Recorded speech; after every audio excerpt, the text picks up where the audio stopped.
Praise the Lord. आप सबको जय मसीह की। मैं परमेश्वर का धन्यवाद देता हूँ आज की सुबह दिखाने के लिए। एक और दिन परमेश्वर ने हम सबके जीवन में जोड़ दिया। हम परमेश्वर को कोटि कोटि धन्यवाद दें। एक नया संदेश लेकर मैं आपका दोस्त पास्टर राज मसीह आपके सम्मुख उपस्थित हूँ और आज का संदेश है कलवरी क्रूज से प्रभु यीशु मसीह की पांचवी वाणी। पांचवी वाणी है कि मैं प्यासा हूँ। ये प्रभु यीशु मसीह की मांग है, डिमांड है।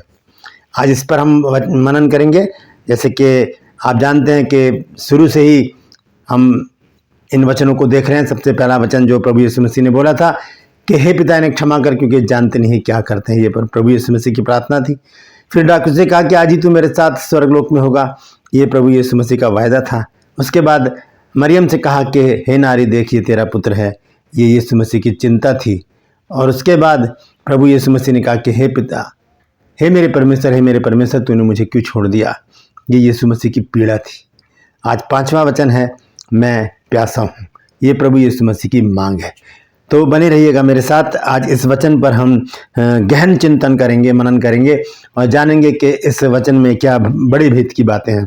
क्योंकि प्यास लगना अलग बात है और प्यासा होना अलग बात है। प्यास का बहुत सारे मीनिंग्स निकलते हैं। तो आज हम इस बारे में जानकारी हासिल करेंगे। तो शुरू से लेकर अंत तक पूरे वीडियो को देखिए और इसे शेयर भी कीजिए ताकि बहुत से लोग इन बातों को जान सकें। यदि अभी तक आपने मेरे चैनल को सब्सक्राइब नहीं किया है और नए हैं, आप पहली बार इस चैनल को देख रहे हैं, तो अभी सब्सक्राइब कर लीजिए, बेल आइकन को दबाइए ताकि नया वीडियो तुरंत आपके पास पहुंच जाए, नए जानकारियां आपके पास पहुंच जाए। मेरे वीडियोस को लाइक कीजिए, शेयर कीजिए और कमेंट्स में आकर मुझसे ज़रूर बातचीत कीजिए। Praise the Lord. तो आइए आज के संदेश को शुरू करने से पहले मैं आपको बता दूं कि ट्रू पल्स में आज का जो सवाल है वो ये है कि प्रभु यीशु मसीह ने एक शब्द यूज किया है कपटी। वो किन के लिए यूज किया था कपटी? तो अगर आप जानते हैं तो कमेंट्स में लिख दीजिए, नहीं तो डिस्क्रिप्शन में आपको इसका आंसर मिल जाएगा। मेरे साथ मेरी मुहिम में शामिल हो जाइए। जिद है सच को फैलाने की। एक छोटी सी प्रार्थना करके आज के वचन को शुरू करते हैं। प्रभु जी, मैं धन्यवाद देता हूँ आज की सुबह दिखाने के लिए और विनती करता हूँ प्रभु आज के वचन को शेयर करने मेरी मदद सहायता कर। मेरे होठों को, मेरे दिलो दिमाग को छूकर ब्लेस कर।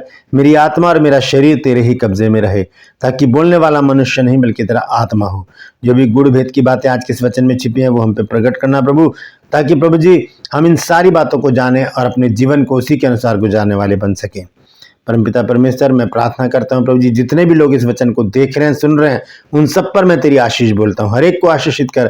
हर एक की रोग बीमारी को, चिंता को, परेशानी को अपने सामर्थ्य नाम के द्वारा दूर कर दे। हर एक के घर से लड़ाई झगड़े, तफरके, मनमुटाव, नशा, बेरोजगारी, कर्जे, बांझपन दूर कर प्रभु जी। बुरी बीमारियां दूर कर मेरे प्रभु जी। लोगों को भला चंगा कर, समृद्धि दे, आशीष दे, चंगाई दे प्रभु, ताकि तेरे बच्चे गवाही दें कि यीशु मसीह ने हमारे जीवन में बड़ा काम किया है। धन्यवाद देता हूं प्रभु, तूने मेरी प्रार्थना को सुन लिया। प्रभु यीशु के नाम से मांगता हूं, आमीन। Praise the Lord. तो आइए आज के संदेश को हम शुरू करेंगे।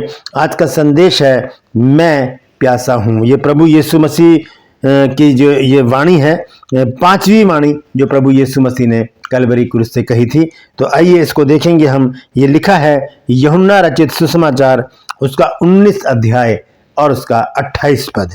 हम देखेंगे यहां पर क्या लिखा है।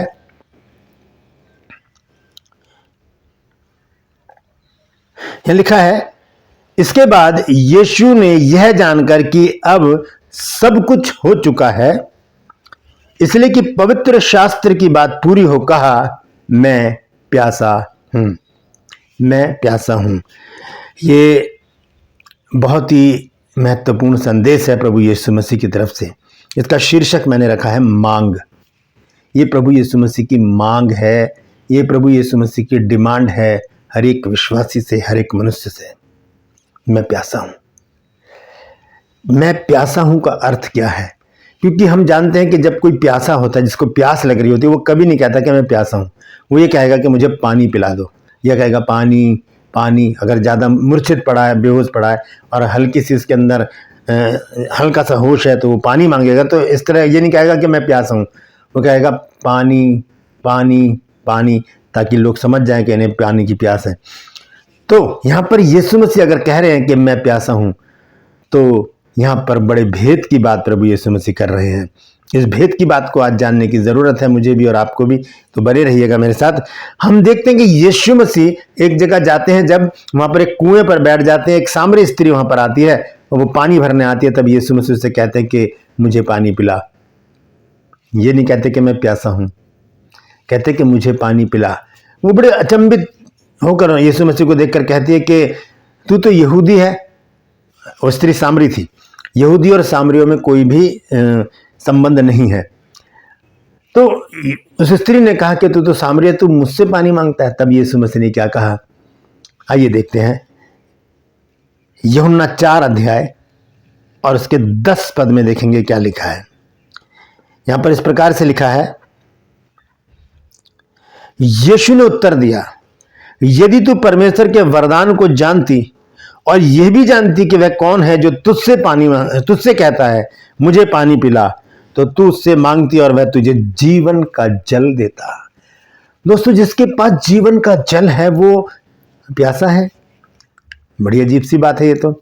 यीशु मसीह अगर क्रूस पर लटक कर कह रहे हैं कि मैं प्यासा हूं, तो वो पानी की प्यास के बारे में बात नहीं कर रहे।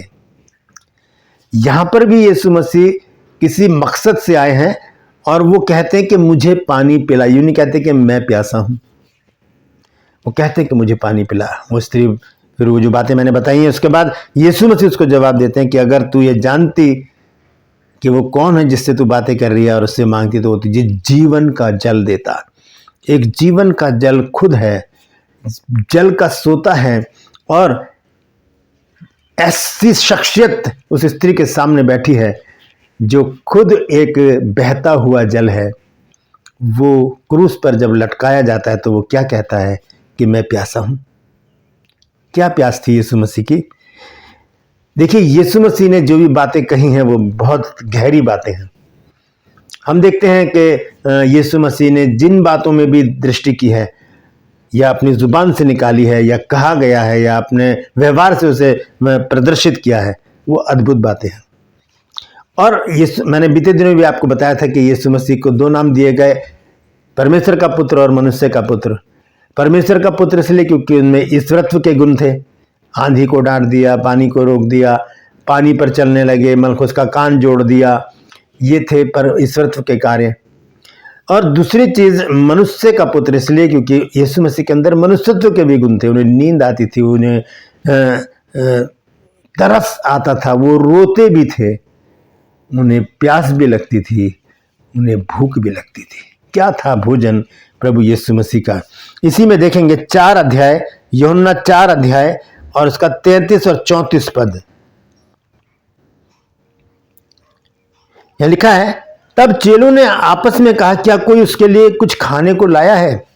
यीशु ने उनसे कहा, मेरा भोजन यह है कि अपने भेजने वाले की इच्छा के अनुसार चलूं और उसका काम पूरा करूं। ये प्रभु यीशु मसीह का भोजन है। तो प्यास भी तो अलग होगी, प्यास भी तो अलग होगी। जब हम पढ़ते हैं प्रकाशित वाक्य 3 अध्याय उसके 20 पद में लिखा है कि देख, मैं द्वार पर खड़ा हुआ खटखटाता हूं, जो कोई मेरा शब्द सुनकर द्वार खोलेगा, मैं भीतर आकर उसके साथ भोजन करूंगा और वो मेरे साथ। वो ये भोजन है। कौन सा भोजन है? दोबारा से देखते हैं। यहाँ लिखा है, मैं लिख भी रहा हूं यहाँ पर, कि यीशु ने उनसे कहा, मेरा भोजन यह है कि अपने भेजने वाले की इच्छा के अनुसार चलूं और उसका काम पूरा करूं। ये प्रभु यीशु मसीह का भोजन है। तो भोजन भी अलग है, तो प्यास भी तो अलग होगी ना। प्यास क्या है यीशु मसीह की? आइए इसको और अच्छी तरह से विस्तार से हम देखेंगे। हम थोड़ा पीछे चलेंगे भजन संहिता में और उसके 42 अध्याय में देखेंगे। 2 पद से मैं पढ़ूंगा। यहां लिखा है, जीवते ईश्वर परमेश्वर का मैं प्यासा हूं, मैं कब जाकर परमेश्वर को अपना मुंह दिखाऊंगा। ये प्यास है प्रभु यीशु मसीह की। एक मिशन के तहत, एक उद्धार की योजना लेकर प्रभु यीशु मसीह मानव रूप लेकर इस पृथ्वी पर आए और पृथ्वी पर आकर 3.5 साल तक प्रभु यीशु मसीह ने अपनी सेवकाई को किया। और जब उसका समापन आ गया, जब वो पूरे हो गई, वो काम यीशु मसीह का काम, उसका जो मिशन था वो पूरा हो गया, जब तब यीशु मसीह ने कहा कि मैं प्यासा हूं। क्या प्यास थी? कि मैं कब जाकर अपने पिता को अपना मुंह दिखाऊं, कि देख, जो कार्य तूने मुझे दिया था उसे मैंने पूरा कर दिया है। एक उत्साहित शब्द है ये कि मैं प्यासा हूं कि मैं कब जाकर अपने पिता को अपना चेहरा दिखाऊं, अपनी सूरत दिखाऊं कि देख पिता, जो काम तूने मुझे दिया था वो मैंने पूरा कर दिया है। यहाँ मुंह छुपाने की बात नहीं है। जब काम पूरा नहीं होता तो लोग मुंह छुपाते हैं अपने पिता से, अपने घर वालों से, अपने बॉस से कि काम तो पूरा हुआ नहीं, मैं क्या मुंह लेकर जाऊं। लेकिन जब काम पूरा हो जाता है तो हमें बड़ा हियाव होता है कि हम जल्दी से जाएं और जाकर हम बताएं कि आपका काम पूरा कर दिया गया है। अब तो फ़ोन है, अब तो फ़ोन पर फटाक से बात हो जाती है कि सर मैंने ये काम कर दिया, पापा मैंने ये काम कर दिया है, बड़ी खुशी से हम बताते हैं। मान लीजिए कि फ़ोन भी ना हो, पुरानी बात हो, किसी ने अपने बेटे को भेजा हो किसी दूसरे देश में, मान लीजिए अमेरिका ही भेजा है, वहाँ के किसी बड़े ओहदे पर बैठे हुए व्यक्ति को या प्रेसिडेंट को कुछ सामान देने के लिए भेजा है और वहाँ पर जाकर वो बेटा बड़ी मुश्किल से पहुँचता है, बहुत दिन लगा देता है, 1 दिन 2 दिन, महीना 6 महीने, मुलाकात नहीं हो पाती प्रेसिडेंट से, क्योंकि बहुत बड़ी हस्ती है, उनके साथ उनसे मिलना इतनी आसान बात नहीं है। लेकिन फिर भी इधर उधर से सोच लगाकर जब वो लड़का वहाँ पहुँचता है और वो सामान अपने पिता के द्वारा भेजा गया जब वो प्रेसिडेंट को दे देता है, तब उसके मन में एक उमंग होती है कि मैं कब जाकर अपने पिता को अपना चेहरा दिखाऊं कि देख पिता, जो काम तूने मुझे दिया था, जिस काम के लिए तूने मुझे अमेरिका भेजा था, मैंने वो काम पूरा कर दिया है। यही जिज्ञासा, यही प्यास प्रभु यीशु मसीह की थी। यीशु मसीह इसी प्यास के लिए कह रहे हैं कि मैं प्यासा हूं, मैं कब जाकर प्रभु को, परमेश्वर को अपना मुंह दिखाऊंगा। लिखा है, जीवते ईश्वर परमेश्वर का मैं प्यासा हूं, मैं कब जाकर परमेश्वर को अपना मुंह दिखाऊंगा। एक मिशन को पूरा करने के बाद ये शब्द मुंह से आते हैं प्रभु यीशु मसीह के, ये कमेंट्स आता है कि मैं प्यासा हूं, मैं कब जाकर अपने पिता को अपना मुंह दिखाऊंगा। Praise the Lord. हम देखते हैं कि जब ये काम पूरा हो जाता है तब समय होता है विश्राम का। यीशु मसीह ने मत्ती 11 अध्याय और उसके 28 पद में कहा है कि हे सब परिश्रम करने वालों और बोझ से दबे लोगों, मेरे पास आओ, मैं तुम्हें विश्राम दूंगा। दोस्तों, विश्राम में और आराम में बहुत फ़र्क है। अगर हम करते हैं आराम कहते हैं तो आराम का मतलब यह है कि हमने थोड़ा सा काम किया, फिर आराम कर लिया, बैठ गए थोड़ी देर या लेट गए, सुस्ता लिए, फिर उसके बाद दोबारा काम में लग गए, ये होता है आराम। लेकिन विश्राम उसे कहते हैं कि हमने पूरा काम खत्म कर दिया, उसके बाद हम विश्राम करते हैं। ये यीशु मसीह के विश्राम का समय था, क्योंकि उनका मिशन जो है वो पूरा हो चुका था। उसका दूसरा पार्ट शुरू होने वाला था प्रेरितों के काम से, जब यीशु मसीह ने एक कलीसिया को स्थापित करके पतरस के हाथ में सौंपा था, जो पहली सदी की कलीसिया थी। वो शुरू करने के लिए यीशु मसीह को पिता के पास जाना ज़रूरी था।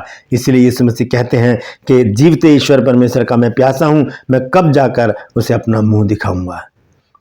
ये यीशु मसीह के विश्राम का समय था। उत्पत्ति 2 अध्याय को जब हम पढ़ते हैं पहली आयत से, तो यहाँ पर लिखा है कि यूं आकाश और पृथ्वी और सारी सेना का बनाना समाप्त हो गया, और परमेश्वर ने अपना काम जिसे वो करता था 7वें दिन समाप्त किया, और उसने अपने किए हुए सारे काम से 7वें दिन विश्राम किया।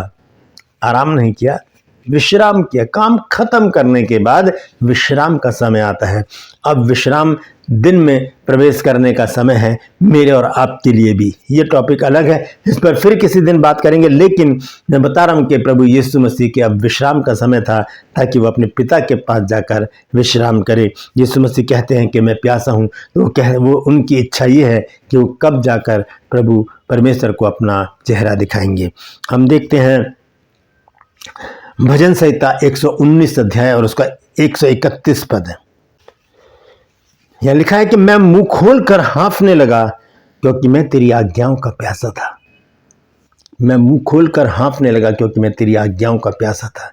प्रभु यीशु मसीह वो शख्सियत है जिसने परमेश्वर की एक एक आज्ञा का पालन किया। जब यीशु मसीह गतसमनी बाग में थे, वहां पर वो प्रार्थना कर रहे थे और उनके पसीने खून की बूंदें बन बनकर पत्थर पर गिर रहे थे, लेकिन यीशु मसीह एक प्रार्थना कर रहे थे कि हे पिता, अगर हो सके तो ये कटोरा मेरे सामने से हटा ले। कौन सा कटोरा? मृत्यु का कटोरा, जो उनके सामने खड़ी थी, मृत्यु आने वाली थी। यीशु मसीह व्याकुल हो गए, क्योंकि वो मानव शरीर में थे, और उन्होंने प्रार्थना की कि प्रभु, हे पिता, अगर हो सके तो ये कटोरा मेरे सामने से हटा ले, लेकिन फिर भी मेरी नहीं तेरी इच्छा पूरी हो। तो यहाँ लिखा है, मैं मुंह खोलकर हाँफने लगा क्योंकि मैं तेरी आज्ञाओं का प्यासा था। यीशु मसीह ने इस आज्ञा को भी पूरा कर दिया परमेश्वर की, कि उसे मरना पड़ेगा मेरे और आपके लिए। यीशु मसीह के मरने से ही तो हमें जीवन मिला है, यीशु मसीह के कोड़े खाने ही से तो हमें चंगाई मिली है। इतनी बड़ी कुर्बानी कोई नहीं दे सकता। ये भजन संहिता का एक वो वचन है जिसके बारे में मैंने कल भी आपको बताया था। भजन संहिता 3 बातों को प्रकट करता है, शैतान की हार, परमेश्वर की विजय और यीशु मसीह की पीड़ा। पढ़कर देख लीजिएगा आप। तो यहाँ पर लिखा है, मैं मुंह खोलकर हाँफने लगा क्योंकि मैं तेरी आज्ञाओं का प्यासा था। प्यास यीशु मसीह की क्या थी? पानी की प्यास नहीं थी, क्योंकि वो तो खुद जीवन का जल है। वो प्यास थी कि मैं कब जाकर अपने पिता को अपना चेहरा दिखाऊंगा। इस कहानी का दूसरा पार्ट भी है। यीशु मसीह की प्यास ये भी है कि अब उसके अनुयायी जो हैं, जो उसके पीछे चलने वाले हैं, वो इस काम को अंजाम दें। हम देखेंगे मत्ती रचित सुसमाचार उसका 28 अध्याय और उसका 19 पद है। यह लिखा है कि इसलिए तुम जाकर सब जातियों के लोगों को चेला बनाओ और उन्हें पिता और पुत्र और पवित्र आत्मा के नाम से बपतिस्मा दो। ये प्यास है यीशु मसीह की। वो चाहते हैं कि अब हम क्या करें। जो यीशु मसीह ने जो अधूरा काम छोड़ा था, मतलब पूरा काम करने के बाद एक काम हमको सौंप कर गए थे। यीशु मसीह ने जो काम शुरू किया था उसे आगे बढ़ाने के लिए यीशु मसीह की प्यास ये है कि तुम जाकर सब जातियों के लोगों को चेला बनाओ और उन्हें पिता और पुत्र और पवित्र आत्मा के नाम से बपतिस्मा दो। ये प्यास है प्रभु यीशु मसीह की। इसी तरह हम जब मरकुस रचित सुसमाचार पढ़ते हैं, उसका 16 अध्याय और उसका 15 पद पढ़ते हैं हम, तो देखिए वहां पर क्या लिखा है। लिखा है कि और उसने उनसे कहा, तुम सारे जगत में जाकर सारी सृष्टि के लोगों को सुसमाचार प्रचार करो। ये है प्रभु यीशु मसीह की प्यास। यीशु मसीह क्रूस पर लटके हैं और वो कहते हैं कि मैं प्यासा हूं। तो उनको पानी की प्यास नहीं है, क्योंकि वो तो खुद ही एक जीवन का जल है। वो चाहते हैं कि मैं कब जाकर अपने पिता को अपना चेहरा दिखाऊं कि देख पिता, जो काम, जो मिशन तूने मुझे सौंपा था वो मैंने पूरा कर दिया है। फिर इसका दूसरा रूप यह है कि वो हमसे चाहता है कि हम सारी जातियों में जाकर सुसमाचार प्रचार करें, उन्हें चेला बनाएं और उन्हें पिता, पुत्र और पवित्र आत्मा के नाम से बपतिस्मा दें। Praise the Lord. परमेश्वर इन वचनों के द्वारा हम सबको आशीष दे। यदि आज कुछ नया सीखा है आपने तो ज़रूर कमेंट्स बॉक्स में लिख दीजिएगा और मेरी हौसला अफजाई कीजिए। बताइए कि आज आपने क्या नया सीखा है। इस वचन को शेयर कीजिए ताकि और भी लोग इन बातों को जान सकें और इस वचन के द्वारा बहुत से लोग आशीषित हों, क्योंकि बहुत से लोगों को ये वचन चर्च में प्रचार करना है। अगर आपको करना है तो इसे नोट कर लीजिए और इसे अपने चर्च में प्रचार कीजिए। परमेश्वर आपको आशीषित करेगा। ट्रू पल्स में आज का सवाल है कि यीशु मसीह ने एक शब्द यूज किया है, कपट। यीशु मसीह ने किसको कपटी बताया है? आप बताइए। अगर जानते हैं तो कमेंट्स में लिख दीजिए, नहीं तो डिस्क्रिप्शन में आपको इसका आंसर मिल जाएगा। Praise the Lord. मेरे साथ मेरी मुहिम में शामिल हो जाइए कि जिद है सच को फैलाने की। यदि अभी तक आपने मेरे इन चैनल्स को सब्सक्राइब नहीं किया तो अभी सब्सक्राइब कर लीजिए, बेल आइकन को दबाइए ताकि नोटिफिकेशन आपके पास पहुंचे, नया वीडियो, नई जानकारी आपके पास तुरंत पहुंच जाए। मेरे वीडियोस को लाइक कीजिए, शेयर कीजिए और कमेंट्स बॉक्स में आकर मुझसे जरूर बातचीत कीजिए। यदि आप बाइबल स्टडी करना चाहते हैं तो 8 मई से हमारा तीसरा कॉरेस्पॉन्डेंस कोर्स, घर बैठे बाइबल कोर्स करने का जो बैच है वो शुरू हो रहा है। अगर आप चाहते हैं तो इस नंबर पर मुझे मैसेज कीजिए, कॉल मत कीजिएगा, मैसेज कीजिए कि मुझे बाइबल कोर्स करना है। तो उसकी सारी जानकारी आपको उसी समय मिल जाएगी और आगे का जो भी प्रोसीजर होगा वो आपको बताया जाएगा। Praise the Lord. तो आज के लिए बस इतना ही। फिर मिलूंगा एक नए संदेश के साथ, एक नया वीडियो लेकर। तब तक के लिए मुझे इजाज़त दीजिए, लेकिन अपना और अपनों का ख्याल रखिए और प्रभु यीशु मसीह की प्यास को बुझाने का प्रयास कीजिए। Praise the Lord.